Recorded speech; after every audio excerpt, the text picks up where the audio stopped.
ये एक बहुत ही मशहूर और सबक आमोज वाक़िया है हजरत उमर फारूक का, जो इंसाफ और अदालत का बेहतरीन नमूना है। हजरत उमर के दौर में एक मिस्री नौजवान ने शिकायत की हजरत अम्र बिन आस के बेटे ने उसे बेजवाज मारा है। वाक़िया यह था कि अम्र बिन आस के बेटे ने गुस्से में आके कहा, हाँ मैं गवर्नर का बेटा हूं, तुम मुझे कैसे हरा सकते हो। उसने मिस्री नौजवान को मार दिया।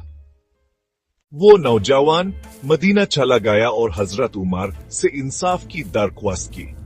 हजरत उमर ने फौरन अम्र बिन आस और उनके बेटे को मदीना बुलाया। जब दोनों मदीना आए, ने उस मिस्री नौजवान को एक छड़ी दी और कहा, मारो इसे जैसे इसने तुम्हें मारा था। नौजवान ने बदला ले लिया। फिर हजरत उमर ने कहा, अब अम्र बिन आस को मारो, क्योंकि उसका बेटा उसकी हुकूमत पर गुरूर कर रहा था। मुझे सिर्फ उससे बदला लेना था जिसने मुझे मारा।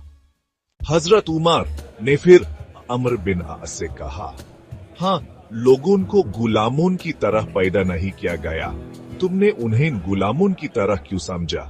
हजरत उमर फारूक ने यह साबित किया कि इस्लाम में सब बराबर है।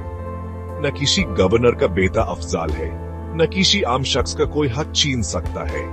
ये वाक़िया अदालत, बराबरी और इंसाफ का आला नमूना है।